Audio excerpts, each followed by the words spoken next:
नमस्कार, स्वागत है आप सभी का हमारे इस कार्यक्रम मंथन में। मंथन में आज हम बात करेंगे कर्क राशि के जातकों के विषय में कि जून का महीना उनके लिए कैसा रहने वाला है। देखिए, मई तक के महीनों में बहुत सारी दिक्कतें हम सभी ने देखी हैं। हर राशि ने कोई ना कोई दिक्कत देखी है, हर व्यक्ति ने कोई ना कोई दिक्कत देखी है। किसी के जीवन में बहुत खुशियाँ भी रही हैं, किसी के जीवन में कुछ अंधकार रहा है। लेकिन बस अब परेशान होने की ज़रूरत नहीं है, क्योंकि वक्त बदलता है। वक्त आपका भी बदला है। क्या कुछ बदला है, ये हम जानने की कोशिश करेंगे प्रख्यात ज्योतिषाचार्य अमित कुमार जी से, जो हर महीने हमें मार्गदर्शन देते हैं, हर महीने हमें एक संबल देते हैं कि जीवन में क्या बदलाव हो सकता है, और अगर नहीं बदलाव हो पा रहा है तो कैसे हम बदल सकते हैं अपने विचारों के माध्यम से, अपने कर्मों के माध्यम से। अमित जी, स्वागत है आपका। नमस्कार। नमस्ते। अमित जी, अब ये जून का महीना हर राशि के लिए आपने अलग अलग बताना शुरू कर ही दिया है, तो मैं कर्क राशि के जातकों के विषय में भी आपसे जानना चाहूँगी कि क्या कुछ सुकून की सांस ले पाएंगे वो लोग भी? जी अवश्य, क्यों नहीं। इनको भी हक है सुकून में रहने का, खुश रहने का। और इनके जीवन में एक बहुत अच्छी बात हो चुकी है कि उनके जीवन से ढैया का प्रभाव समाप्त हो चुका है 29 मार्च के बाद से। तो ऐसा तो हो चुका है, और साथ साथ एक अच्छी बात ये है कि इनको बड़ों का सपोर्ट, सीनियर का सपोर्ट उतना अच्छा नहीं मिल पा रहा था अब तक, तो वो भी समाप्त हो गया है। अच्छा। हाँ, 29 मई के बाद से इनके जीवन में परिवर्तन आ गया, और अब इनके जीवन में कुछ बेहतर होने का योग बन जाता है। और साथ साथ ये है कि इस महीने में जो इनके जीवन में परिवर्तन आने वाला है वो ऐसा आने वाला है कि इनके जीवन में धन की प्राप्ति का योग बहुत अच्छा होने वाला है। अच्छा। इनके व्यवसाय में धन का, अगर कोई व्यक्ति अपना बिजनेस कर रहा है और चाहता है कि फंडिंग के लिए कोई मिल जाए उसको, मतलब फंड उसको चाहिए और कोई मिल जाए फंडिंग करने वाला, तो इसके चांसेस बहुत ज़्यादा है कि वो फंडिंग करने वाला कोई मिल जाएगा।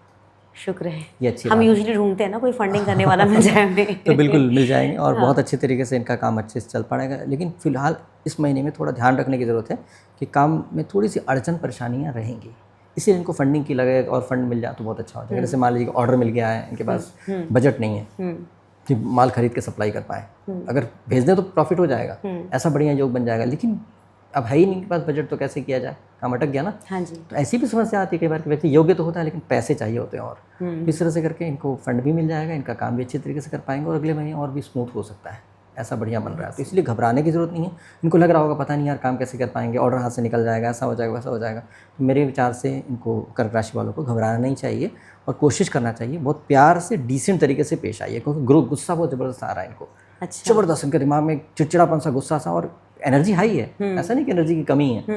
एक होता है गुस्सा डिप्रेशन की वजह से, नहीं हो पा रहा, असफल जैसा बस, और चिड़चिड़ापन आ रहा है, हो पा नहीं रहा है, ये सिर पे बैठा है, ये बातें कर रहा है, ये दोस्त भी आके बैठ जाएंगे तो उसको गुस्सा आ रहा है कि यार काम धंधा हो नहीं रहा है, आके बैठ गया, चिड़चिड़ापन ऐसे भी हो सकता है। एक होता है कि यार काम, इतना काम करना पड़ा हुआ है यार, आके बैठ गया, मुझे को काम सप्लाई करना है, ऑर्डर देना है, नहीं हो पाएगा, ये बैठ गया आकर के, वो गुस्सा आ रहा है कि ओवर है उसके पास, एनर्जी हाई है, ऑर्डर्स बहुत हैं।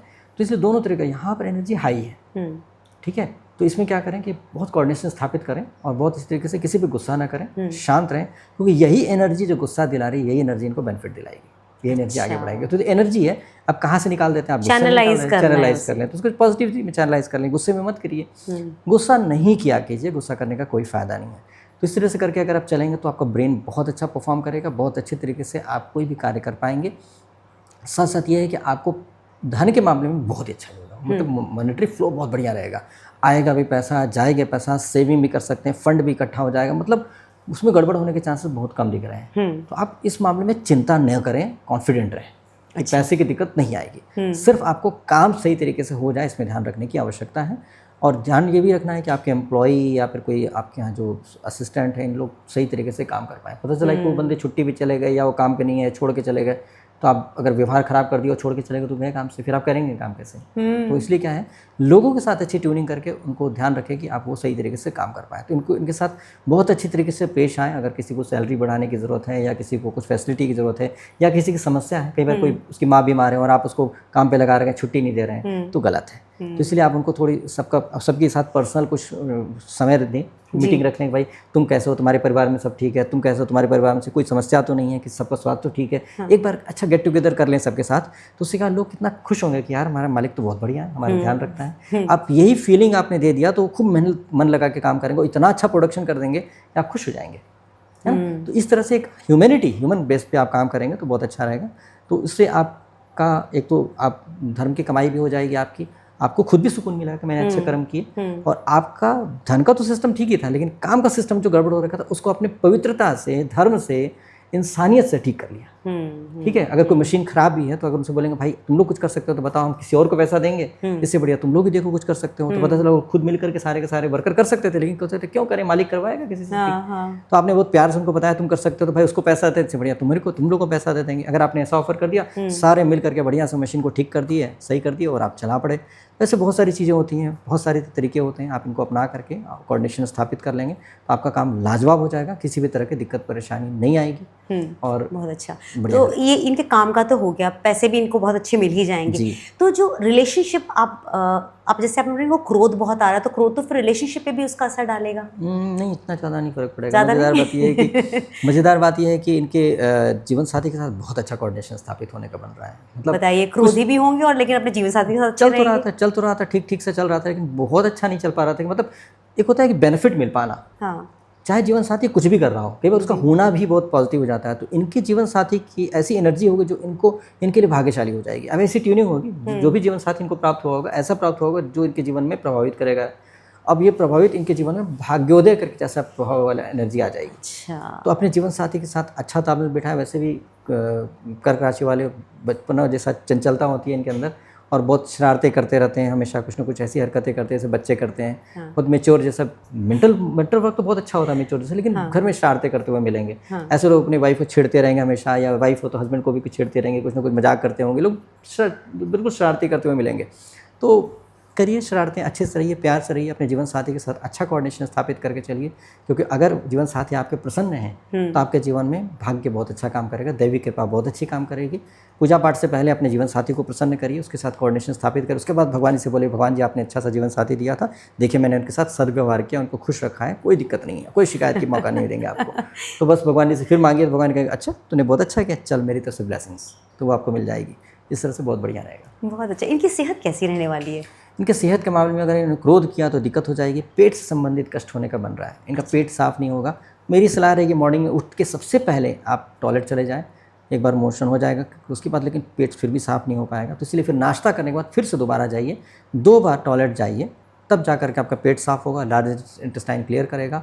और 5 बजे से लेकर के 7 बजे के बीच में ज़रूर टॉयलेट चले जाएँ, क्योंकि ये 5 बजे से 7 बजे के बीच लार्ज इंटेस्टाइन का टाइम होता है, बड़ी आंत का टाइम होता है। इस समय पर बहुत अच्छे तरीके से बड़ी आंत एक्टिव रहती है और आपका पॉटी वगैरह जो भी पेट में इकट्ठा हो चुका होता है उसको निकाल देती है। तो ऐसा करना स्वास्थ्य के हिसाब से ठीक रहेगा, आयुर्वेद के सिद्धांत के हिसाब से, बॉडी क्लॉक के हिसाब से ऐसा होता है। मुझे बड़ा अच्छा लग रहा है सोच के कि ऐसे जवाब ना अक्सर डॉक्टर्स दिया करते हैं, और हमारे साथ अमित जी जो हैं वो आयुर्वेद की भी नॉलेज रखते हैं, तो इसलिए वो कितनी क्लैरिटी से समझा रहे हैं। देखिए क्या होता है ना, शुरू में जब ज्योतिष करते थे भगवान की कृपा से तो करते ही थे, लेकिन क्या है कि जब पढ़ते गए, लेकिन एक दिक्कत होती थी कि मुझे पता लग जाता था कि कैंसर से मरने वाला व्यक्ति जी नहीं पाते थे, हम खा नहीं पाते, बड़े परेशान हो। तुमने साइकियाट्रिस्ट का भी सहारा लिया कि भाई मरने वाला है, हम जी नहीं पा रहे हैं, खा नहीं पा रहे, तो उनको बड़ा आश्चर्य हुआ। तो उन्होंने कहा कि देखो जी आप सलाह ये देते हैं कि आप बढ़िया इंसान हो, आप सब कुछ आपके दिल में अच्छा है, लेकिन उस इंसान को वाकई बचाना चाहते हो तो आप क्यों नहीं थोड़ी पढ़ाई कर लेते हो, मेडिकल साइंस में थोड़ी पढ़ाई कर लो। तो मैंने खूब पढ़ाई किया, खूब जम के पढ़ाई किया, और जो भी मेरे पिता होम्योपैथ डॉक्टर थे, गोल्ड मेडलिस्ट, तो उनके साथ मैंने पापा के साथ गुड़िया बांधते थे सुबह शाम, तो उसमें बड़ा गुस्सा आता था कि पापा मुझे फंसा देते, होमवर्क नहीं कर सकते, खेल नहीं पाते, दिक्कत आती थी, बहुत टफ टाइम हो जाता था। लेकिन शायद उनकी वजह से मुझे बहुत मरीजों को देखना, समझना, उनको बताना कैसे मरीज कैसे ठीक हो जाते हैं, कैसे बीमारियाँ क्यों होती, पापा के साथ देखते देखते उनके कंपाउंड्री करते करते सीखा, तो मुझे आइडिया हो गया कैसे व्यक्ति ठीक हो जाता है, उसको कॉन्फिडेंस आ गया और क्या क्या परहेज करना चाहिए। फिर बाद में एक्यूपंक्चर किया मैंने, फिर सुजोग किया, फिर उसके बाद फिर मैंने मैग्नेटोथेरेपी, आपका प्राणावायरट healing, pranic healing, hypnosis, dowsing, सब बीमारी को पता लगाने के लिए। उसके बाद साथ साथ कलर थेरेपी, ऐसे करके बहुत सारी थेरेपी करते करते लामा फेरा, फिर आपका ये हिप्नोसिस, पास्ट लाइफ रिग्रेशन, फिर लास्ट में थीटा हीलिंग में जाके, ठीक है, थीटा हीलिंग तो मिरेकल कर देता है, तो उसके बारे में कभी बात करेंगे, राशि में है तो हम लोग। तो इस तरह से करके तो क्या है, बहुत सारी आयुर्वेद में भी पढ़ा, बहुत सारी चीज़ों को, तो इससे क्या है कि चीज़ें पता लग गई। अब मज़ा ये आता है कि मैंने बताया हो पाया, तो मुझे सुकून है कि मेरे क्लाइंट्स जो हैं, जैसे कर्क राशि वालों को बताया, तो कर्क राशि वाले इस बात से खुश तो हो पाएंगे, जीवन को बेहतर कर पाएंगे। तो मज़ा तो तभी है ना, समस्या बता दिया छोड़ दिया क्या फ़ायदा, इसलिए सोल्यूशन मिलेगा इनको, तो भगवान की ही कृपा है जो ऐसा हो पाया, तो सब चिंता न करें। बहुत सुंदर। अच्छा, आपने इनके अलग अलग आयामों को टच कर लिया, सब कुछ बता दिया इनके बारे में, और अगर आखिर में अगर कोई उपाय करने के लिए आपसे मैं पूछूं, जैसे आपने कहा भगवान से जुड़ करके हर चीज़ भगवान को समर्पित करके करें, इसके अलावा भी कुछ करना चाहिए, कोई नाम जप इनके लिए या कोई पूजा अनुष्ठान इनके लिए आवश्यक है? देखिए, इनके लिए अगर कुछ करने की आवश्यकता है तो बहुत ज़्यादा ज़रूरी है कि ये हनुमान जी की पूजा करें। अच्छा। हाँ, हनुमान जी की पूजा पवित्रता से करें। हनुमान जी को अगर चढ़ाना है तो हनुमान जी को केला चढ़ा के पूजा करें। अच्छा। हाँ, सिर्फ केला, और वो भी केला बिल्कुल पैक लाएं। कि होता है ना केला काट काट के चढ़ाते हैं, तो पैक लेके आएं और पूजा करते समय जब भगवान को अर्पित करें तो छिल करके अपने हाथों से छिल करके प्रभु ऐसे करके चढ़ाएं। यानी कि छिलके काट के चढ़ा देते हैं, वो नहीं तरीका है। उसके पहले क्योंकि सील रहेगा वो, तो ये भगवान ने सील पैक भेजा ना, उसमें कोई इन्फेक्शन गलती गड़बड़ी नहीं होगी। भगवान एकदम पैक करके भेजे हैं, तो उसको वैसे ही पैक रखें। जब भगवान को भोग लगाने की बात है तब छिल करके भगवान को अर्पित करें। This is the best way to offer, ठीक है, हनुमान जी के लिए। और आप लड्डू वड्डू को चढ़ाते हैं, पता नहीं कैसा चना है, पता नहीं कैसी कढ़ाई, पता नहीं कैसी पवित्रता, बनाने वाले की भावना कैसी। चीनी तो गंदी होती है, चीनी पूजा के लायक बिल्कुल नहीं होती है। चीनी के मिल में जाकर देखें तो चूहे दबते ही दबते हैं ईख में, गन्ने में, कई बार कुत्ते भी चले जाते हैं। क्योंकि मिल में जब जाता हूँ तो मेरे को मिल बनाने वाले मेरे क्लाइंट हैं जो मिल सेटअप करते हैं, पूरी मिल पूरे सेटअप करना, डॉट से लेकर के टॉप तक के सारा सेटअप करते हैं। वो बताते हैं कि अगर जा रहा है मिल के अंदर, आप कोई रोक नहीं सकते, आप जाएंगे तो आप भी दब जाएंगे। पूरे ट्रक का ट्रक जा रहा है तो उसमें अगर चूहा जाएगा ही जाएगा, चूहा है ना। कुत्ते भी कई बार चले जाते हैं, उनको पता नहीं होता, वो गन्ने में जाके यूँ चूहे के पीछे भागे तो कुत्ता भी चला गया। तो बाद में प्रोसेस होता है फिल्टर होने का। अगर आप देख लिए बनते हुए तो आप कभी भी चीनी नहीं खाएंगे। मुझे जब से पता है मेरे घर में चीनी नहीं मिलेगी आपको, देसी खांड ये होता है। क्योंकि वो देसी खांड में तो डेफिनेटली वो चूहा कुत्ता नहीं दब सकता है, वो छोटे स्केल पे बनाते हैं।